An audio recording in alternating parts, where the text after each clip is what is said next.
ନା ଆପଣ ଚିନ୍ତା କରନ୍ତୁ ସେଦିନ ତମେ କହିବ ବୁଢା ବୁଢୀକି ରଖିବାକୁ କିଏ ଶୁଣିବାକୁ ଆସିବ? ତୁମେ ତ ଖଡା ବୁଢା ଘରକୁ ତ ବୁଢା ବୁଢୀ ଅଲଗା କଥା। ଆମେ ତ ପାଲାବାଲା କଥା କହିପାରିବୁନି ଯେ ବୁଢା ବୁଢୀକି ଘରେ ରଖନ୍ତି ଆଜ୍ଞା। ବୃଦ୍ଧାଶ୍ରମରେ ଦେଖନ୍ତୁ ଏଇ ମଠ ତାଙ୍କ ସାକ୍ଷୀ ଅନେକ ବାପ ମା ପୁଅ ବାଡ଼େଇକି ତଳେ ଦେଇଥିବ କାନ୍ଦି କାନ୍ଦି ଆସିକିରି ମଠରେ ଆଶ୍ରୟ ଦେଇଥିଲି ମହାରାଜ। ଅନେକ ଲୋକ ଦେଖି ଆଜିକାଲି ଯୋଉ ସମାଜର ବଡ ପଣ୍ଡା ବାହାରକୁ ଧୋବ ଧାଉଳିଆ ସାର୍ଟ ପ୍ୟାଣ୍ଟ ପିନ୍ଧିକି ଆମେ ଭଲ ଆପଣ ପଛରେ ଦେଖିବା ଆଜ୍ଞା ତାର ବାପା ମା ବିଷୟ ଅନେକ ବଚା ନଥିଲେ।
କାଲି ଆଖେଡା ସୌରଭ କାମ କରୁଥିଲା ମୋର ବାହାରକୁ ଥିଲେ କହିବାର ଉଦ୍ଦେଶ୍ୟ ସେଦିନ ଭରତ ପ୍ରତିଜ୍ଞା କରି ଆସିଥିଲା ଯୋଉ ଦିନ 14 ବର୍ଷ ପରିପୂର୍ଣ୍ଣ ହବ ଆପଣ ଅଯୋଧ୍ୟା ମାଟିରେ ନ ଦେଖିଲେ ମୁଁ ପ୍ରାଣ ବିସର୍ଜନ କରିବି। ସେ ଭରତ ଭାଇ ନାହିଁ ଅଯୋଧ୍ୟା ଆଉ ଭରତ ଫେରି ନାହାନ୍ତି ଆଜ୍ଞା। ଦିନେ ଆଉ ଭରତ ଅଯୋଧ୍ୟାକୁ ଫେରିଛନ୍ତି କଠଉଆଣିରେ ରାଜମୁଣ୍ଡକୁ ଧରିଛନ୍ତି ହାତରେ ସ୍ପର୍ଶ କରିଛନ୍ତି ନା ନଦୀ ଗ୍ରାମେ ସିଂହାସନେ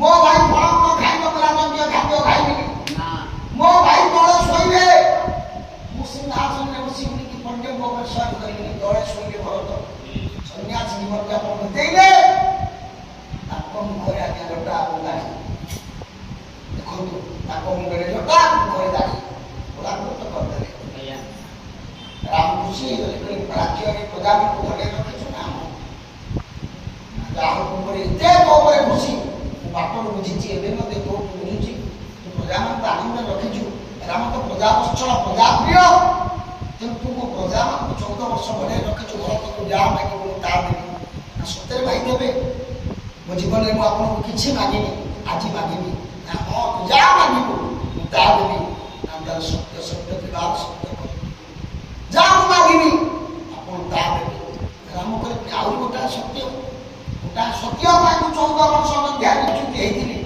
ଆଜି ମୋ ଭାଇ ଭରତ ପୁଣି ଅଛି ସତ୍ୟ ଆରେ କହ ଯାହା କହିବୁ ତା ମାଗ ଦେବି ନା ନା ବୋଲେ ନ କରିଲେ ସତ୍ୟ ନ ମାଗିଲି ମୁନି ନ କରିଲେ ସତ୍ୟ ନ ମାଗିଲି ମୁନି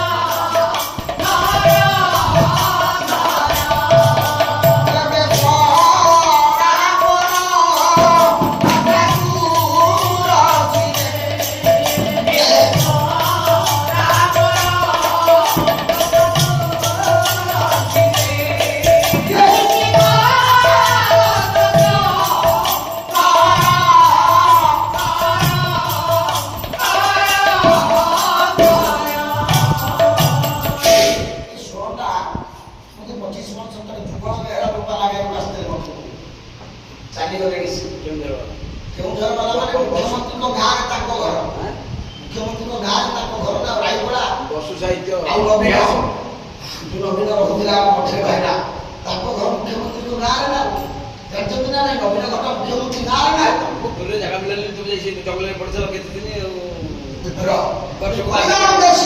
ବର୍ଷକୁ ମାସେ ଲେଖେ ତମେ ସବୁ କିଛି ବିନା ସତ୍ୟରେ ମୁଁ ଆପଣଙ୍କୁ ମାଗିବି ଯାହା କରିବି ତା ଠିକ ଅଛି ଠିକ ଅଛି ଜ୍ଞାନୀ ମଣ୍ଡଳୀ ରାମ ସତ୍ୟ କଲେ ଭାଇ ଜୀବନରେ କିଛି ମାଗିନି ଆଜି ଗୋଟା କଥା ମାଗୁଛି ନା କଣ ବୋଲା ଜୀବନରେ କେବେ କହିପାରିବି ମୋତେ ମା ଡାକିବାକୁ କହିବ ନାହିଁ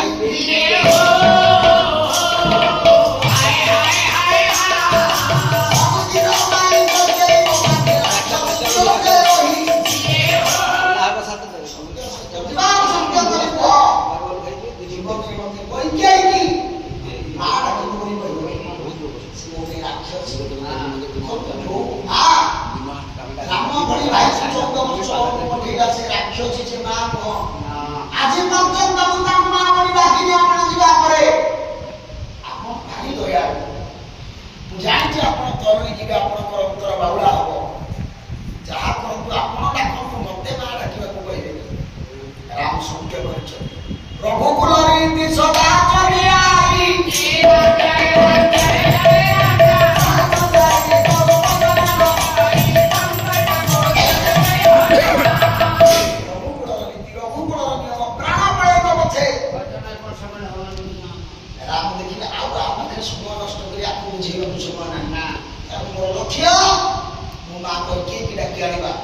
ଠିକ ଅଛି ତତେ କଥା ଦେବି କୋଉ ଦିନ ମୁଁ ତତେ କହିଦେଇକି ମା ଡାକିବାକୁ କହିବିନି ସେ ହେଇଗଲା କହିଲା କଣ କଥା ଦେଇଛି ମାନେ ବାଉଳା ହବ ଜାଣିଛନ୍ତି ରାମ କଥା ବାଉଳା ହୁଏ ରାମ ପହଞ୍ଚରେ କହିକି ଖୋଜିଲା ଆମ ଧ୍ୟାନ କହିକି କୋଉଠି ଅଛନ୍ତି ପୁରେ ପୁରେ ଗୋଟିଏ ଜାଗାରେ ଖୋଜିଲେ ସମସ୍ତଙ୍କ ଉପରେ ଗୋଟିଏ ଉତ୍ତର ଆମେ ଜାଣିବୁ ସେ କୋଉଠି ଅଛି 14 ବର୍ଷ ହେଲା ତା ମୁହଁ କେହି ଦେଖି ନାହାନ୍ତି ତା ନାଁ କେହି ଧରୁନାହାନ୍ତି ଆପଣ ଚଳନ୍ତୁ ଗୋଟା ଲୋକର ଜୀବନ କେଡ଼େ ଦୁର୍ବିଷହ ହେଇଥିବ ରାମକୁ ଆଜି ଭଗବାନ ବୋଲି ଆପଣ ଗ୍ରହଣ କରିଛନ୍ତି ରାମକୁ ଆଜି ମଜରା ପୁରୁଷୋତ୍ତମ ଭାବରେ ଗ୍ରହଣ କରିଛନ୍ତି ସେଥିପାଇଁ ସମସ୍ତ ତ୍ୟାଗ ସମ୍ପୂର୍ଣ୍ଣ ଭାବରେ ଯୋଡ଼ି ଜଗତକୁ ରାମ ଭଳିଆ ଗୋଟେ ଆଗକୁ ପ୍ରଦାନ କରିଛି ସେ ହଉଛନ୍ତି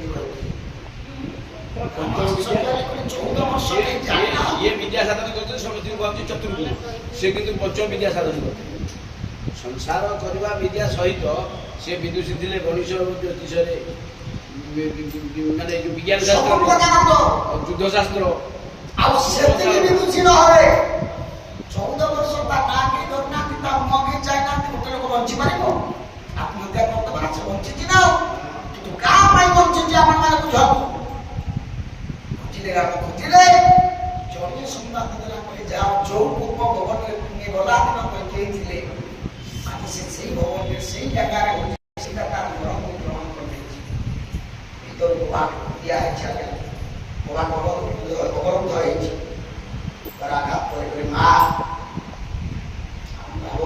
14 ବର୍ଷ ଆଣି ତାଙ୍କୁ କେହି ଡାକି ନାହାନ୍ତି ତା ନାଁ ଧରି ନାହାନ୍ତି ଭରତ ଯେତେବେଳେ ସମ୍ବୋଧନ କରିଛନ୍ତି ରାକ୍ଷୀର ସମ୍ବୋଧନ କରିଛନ୍ତି କେଡ଼େ ବଡ଼ କଷ୍ଟ 14 ବର୍ଷ ପରେ ପରି ଯଦି ଡାକ ଦୁଆରେ କିଏ ମା ବୋଲି ଡାକିଦବ ତା ଉତ୍ତର ତା ପ୍ରାଣ କଣ ହେଇଥିବ ବାପା ଆଉ ଥରେ ଡାକ ମା ବୋଲି ଆଉ ଥରେ ଡାକ ନା ମା ରାମ ମୁଁ ଜାଣିଛି ମତେ କେହି ନ ଖୋଜିଲେ ବି ରାମ ନିଶ୍ଚିତ ଖୋଜିବ ଜଗତରେ ଆମକୁ କିଏ ଖୋଜୁ ବା ନ ଖୋଜୁ ଆମକୁ କିଏ ଜାଣୁ ବା ନ ଜାଣୁ ଯଦି ପରମ ବ୍ରହ୍ମ ଖୋଜିକି ଆମ ପାଖରେ ପହଞ୍ଚିଲା ଆଜ୍ଞା ଜୀବନର ସବୁ ସାର୍ଥକତା ମିଳିଯିବ କେହି କହିଲା ମୋ ଜୀବନର ସବୁ ସାର୍ଥକତା ମତେ ମିଳିଗଲେ ସଂସାର ସମର୍ଥନ ଛାଡ଼ିବା ପର୍ଯ୍ୟନ୍ତ ଭଗବାନ ଆମ ପାଖରେ ପହଞ୍ଚି ପାରିବେନି ଜୀବ ପାଖରେ ପହଞ୍ଚି ପାରିବେନି କାରଣ କାଳ ଜାଳ ଦୁନିଆରେ ନାହିଁ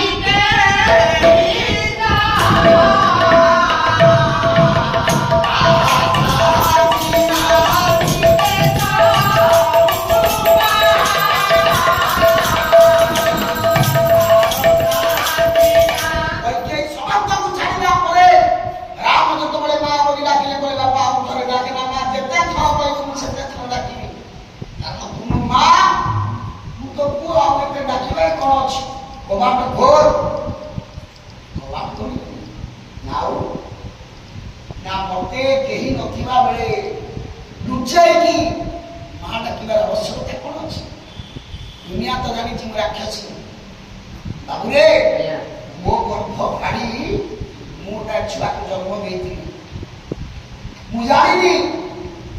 ସମାଜ ପାଇଁ ଯଦି ମୁଁ ମା ସମାଜ ଆଖିରେ ମୁଁ ତା ପାଇଁ ରାଜଗାଦି ରଖିଥିଲି ମତେ ମନକୁ ପଠେଇଥିଲି ଯଦି ବୁଝିଥାନ୍ତା ମତେ ଏଇ ପ୍ରକାର ଅଲୋଡ଼ା କରି ରଖିନଥାନ୍ତା ଘୁଣିତା କରି ସମାଜରେ ରଖିନଥାନ୍ତା ମତେ କିଏ ପଚାରୁ ନ ପଚାରୁ ମୋ ଭରତ ପଚାରିଥିଲେ ବି ଶୁଭ ପାଇଯାଇଥାନ୍ତା ମତେ ରାକ୍ଷୀ ବୋଲି ଡାକିଛି ତୋରି ଭଳିଆ ପୁଅ ମୋ ଗର୍ଭ ଜନ୍ମ ହେଇନଥାନ୍ତା ମା କଣ ଚାହୁଁଛୁ ନା ସତ୍ୟ ମୋର ଆବଶ୍ୟକ ତୋରି ଭଳିଆ ଗୋଟେ ପୁଅ ମୋ ଗର୍ଭ ଜନ୍ମ ହେବା ଆବଶ୍ୟକ ପାରିବୁ ରାମ କଥା ଦେଇ ସାରିଛନ୍ତି ଆଜ୍ଞା କାହାକୁ ମନୁ ଆଉ ସତରୂପାକୁ ସେ 3 ଜନ୍ମ ପର୍ଯ୍ୟନ୍ତ 3 ଯୁଗ ପର୍ଯ୍ୟନ୍ତ ଆପଣଙ୍କର ପୁଅ ହେବେ ତ୍ରେତୟାନ୍ତରରେ ଯିଏ ଦଶରଥ କହୁଛନ୍ତି ପର ଜନ୍ମରେ ସେଇ ହେବେ ବସୁଦେବ ଦେବକୀ କୈକେୟୀ ହାତ ପାତି ମାଗୁଛି ଅବରୁଦ୍ଧ ତା ଭିତରେ ସେ ତୁ ମୋର ପୁଅ ମୋ ଗର୍ଭ ଜନ୍ମ ହଉ ମତେ କଥା ସତ୍ୟ କହିଛନ୍ତି ରାମ କଣ କରିବେ ତେଣୁ କଥା ଦେଲେ ପରା କୈକେୟୀ ମାଗୁ ତୋ ଗର୍ଭରୁ ଜନ୍ମ ହେବି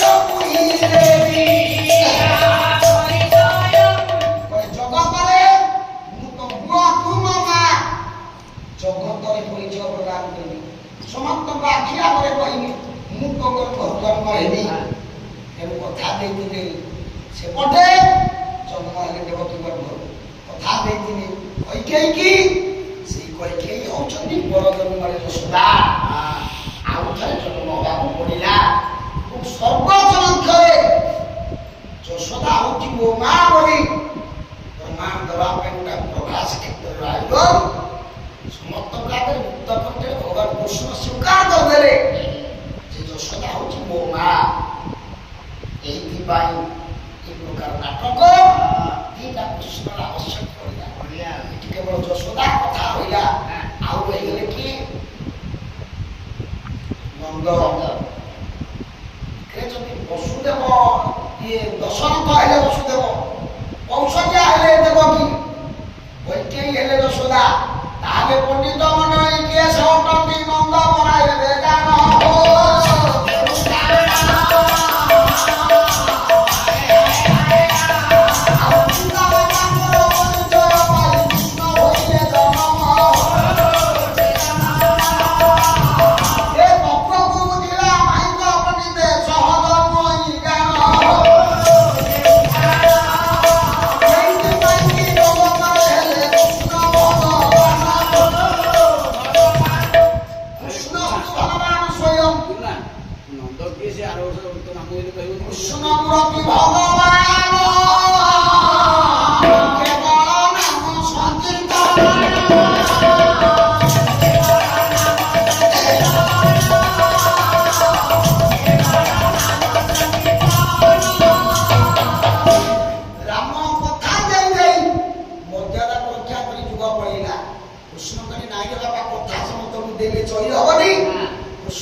କୃଷ୍ଣଙ୍କୁ ପାଇବା ପାଇଁ ସହଜ ସରଳ ବାଟ କୃଷ୍ଣ ଯାହାକୁ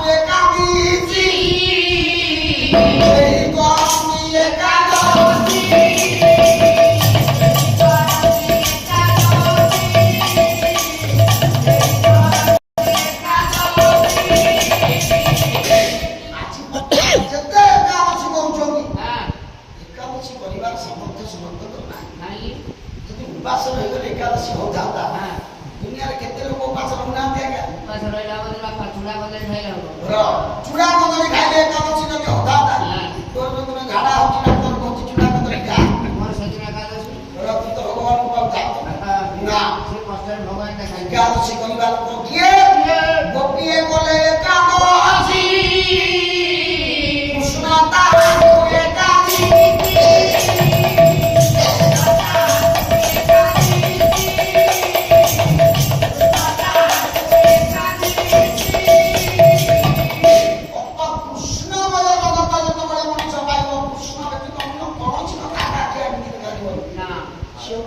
ଗୋପୀ ମାନେ କରିଛନ୍ତି। ହଁ।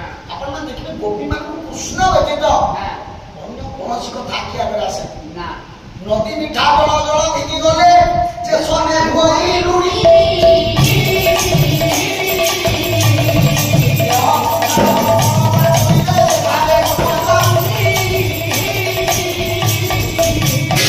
ନଦୀର ମିଠା ଜଳ ଯେତେବେଳେ ସମୁଦ୍ରରେ ବସେ ଆପଣ ସମୁଦ୍ର ପାଣି ନଈ ପାଣିକି ଅଲଗା କରିପାରିବେ? ନା ନା ତାର ମଧୁରତାକୁ ବୁଝିଲେ ପାଇବେ। ନା ଯେମିତି ନଈର ମିଠା ଜଳ ସମୁଦ୍ରରେ ମିଶିଗଲା ପରେ ତାର ପରିଚୟ ସତ୍ତାକୁ ହଜେଇ ଦିଏ, ବୁଢ଼ୀ ହେଇଯାଏ ତାର ଗୁଣ ଧର୍ମ ସବୁ ସେ ହଜେଇ ଦିଏ। ବାବା ମଣିଷ ସେଇ ପ୍ରକାର ସମସ୍ତ ଗୁଣ ଧର୍ମକୁ ହଜେଇ ପାରିଲେ ଭଗବାନଙ୍କ ନିକଟରେ ଭଗବାନ ନିଜର ସତ୍ତାକୁ ଯଦି ବିନ୍ଦୁଏ କୋଉଠି ଆମେ ଖୋଜିକି ପାଇବା ଭଗବାନଙ୍କୁ ଆମେ ପାଇବେନି। ଯୋଉଟା ଗୋପୀମାନେ କରିଛନ୍ତି ଆଜ୍ଞା ସବୁ ହଜେଇ ଦେଇଛନ୍ତି। କୃଷ୍ଣ ମୋର ଜୀବନ, କୃଷ୍ଣ ମୋର ଧନ, କୃଷ୍ଣ ମୋର ପ୍ରାଣ ସବୁ। ଆଉ ଏଇ ସୂତ୍ରଟା ଏକାଦଶୀରେ ହେଇପାରିବ। ଏକାଦଶୀରେ ଏମିତି କରିବ। ଯୋଗ ମାର୍ଗରେ ଯଦି ଆପଣମାନେ ଦେଖିବେ ଅଭିରାମ କହିଲେ 10 ଦ୍ୱାରକୁ 11ରେ ଯେ ଜନ ଏକ କରିପାରେ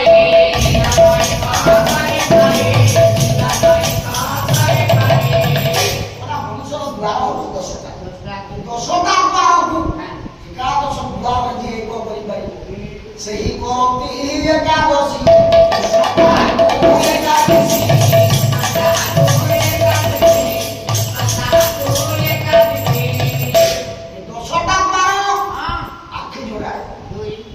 କୃଷ୍ଣ ବ୍ୟତୀତ ଆମେ ଚିନ୍ତା କରିବା।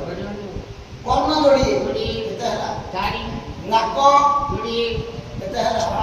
ପାଟି, ମଳଦ୍ୱାର, ମୂତ୍ରଦ୍ୱାର, ଆଉ ଗୋଟାଏ କୋଉ ଦ୍ୱାର? ସୁଷୁମ୍ନା ଦ୍ୱାର। ଆଉ ନାଭି ଗୋଟାଏ ଦ୍ୱାର। ସୁଷୁମ୍ନା ଦ୍ୱାର ହଉଛି ଏକାଦଶ ଦ୍ୱାର। ଫଳେ ଇଏ 10ଟା ଦ୍ୱାରକୁ ଏକାଦଶରେ ବି ଏକ କରିପାରିବ। ଅର୍ଥ କୃଷ୍ଣ ଚିନ୍ତା ବ୍ୟତୀତ ଆଉ କିଛି କରିପାରିବ। बोला कृष्ण नाम गाओ न सुने कर्ण न सुने कर्ण कृष्ण नाम गाओ न सुने कर्ण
ଏକାଦଶୀ କରିବାକୁ ପଡ଼ିବ।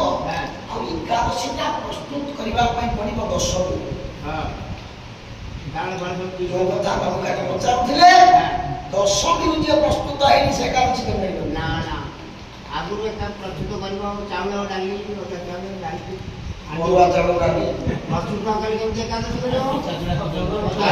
ଆରେ ଏକାଦଶୀ ତ ଭୋଜନ ଦୋଇବ ରାତ୍ରି ଉଜାଗର ସେବ ଦିବସ ହରି କୀର୍ତ୍ତନ ଆଉ ଅରୁଆ ଚାଉଳ କଣ କରିବ? ରାତ୍ରି ଉଜାଗର ସହିତ ଦିବସେ ହରି କୀର୍ତ୍ତନ କିନ୍ତୁ ଇଏ କହିଲେ ନା ସେ ସୂତ୍ରରେ ଏକାଦଶୀ ହବ। ଆଉ ଦଶମୀ ଦିନ ଏ 10ଟି କେରାଟି ଏକାଦଶୀ ଦିନ ଇଲିସି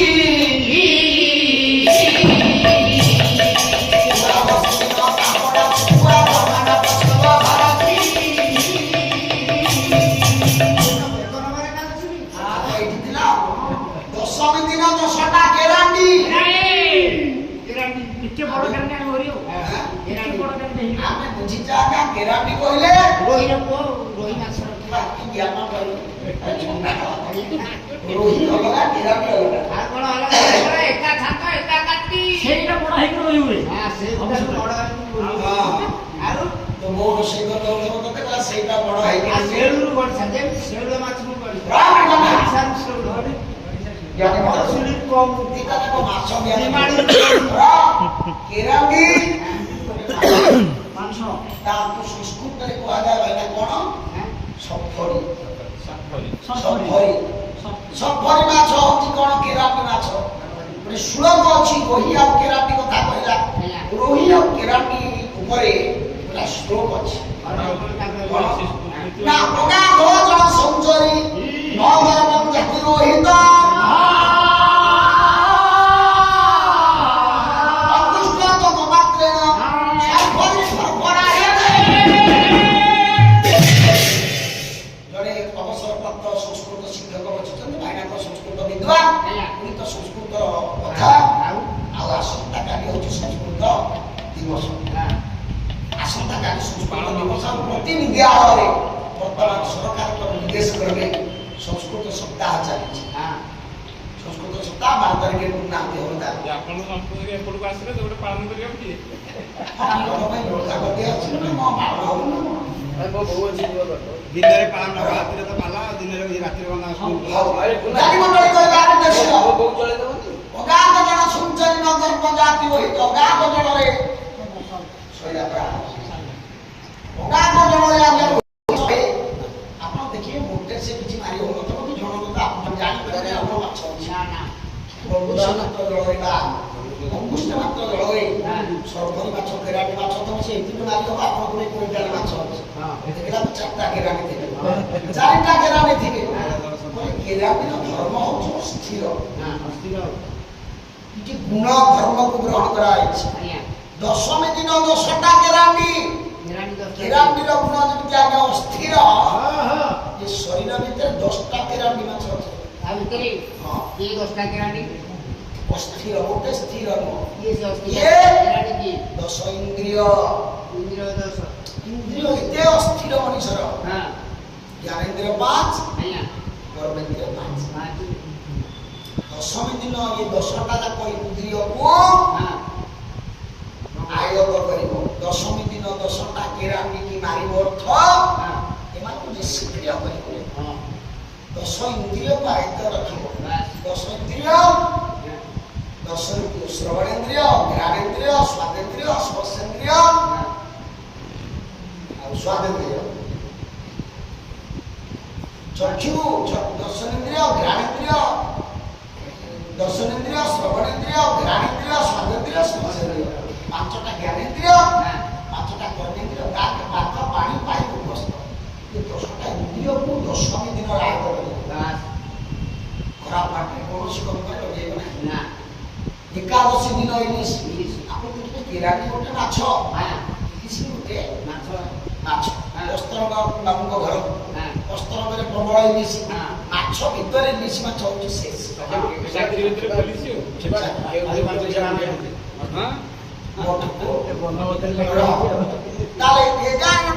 10ଟା ଇନ୍ଦ୍ରିୟ ଯଦି ଆଜ୍ଞା ମଣିଷର 10ଟା କେରାଟି ଏ କେରାଟି ମାଛ ହେଲା ଇଲିଶ ମାଛ ଆ ଭିତରେ କି ଇଲିଶ କିଏ ପେଟ ଚେରା ମାଛ କିଏ ବର୍ତ୍ତ ମାଛ ଭିତରେ ରାଜା ନା ଇନ୍ଦ୍ରିୟ ହେଲା ମାଛ ଇନ୍ଦ୍ରିୟ ଯଦି ଆଜ୍ଞା ହେଲା ମାଛ ବା କେରାଟି ଇନ୍ଦ୍ରିୟ ଭିତରେ ରାଜା କି ଇନ୍ଦ୍ରିୟ ମଧ୍ୟରେ ମନ ମୁହିଁ ବେଦରେ ବ୍ରହ୍ମା ମୁଗଲାଇ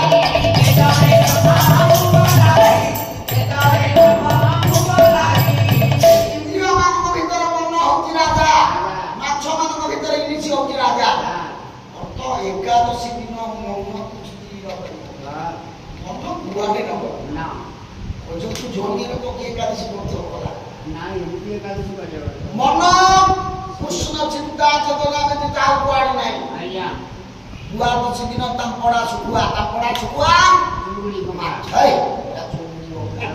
ମାଛ ଶୁଖିଲେ ଶୁଖୁଆ ମନ ଶୁଖି ଯାଇଥିବ ଅର୍ଥ ଏକାଦଶ ଦ୍ୱାଦଶୀଟା ଆପଣ ଦେଖିବେ ଏକାଦଶୀ ଦିନର ମୂଲ୍ୟ ଯେତିକି ବୈଷ୍ଣବ ମାନେ ଜାଣିଛନ୍ତି ଦ୍ୱାଦଶୀର ମୂଲ୍ୟ ତାଠୁ ଅଧିକ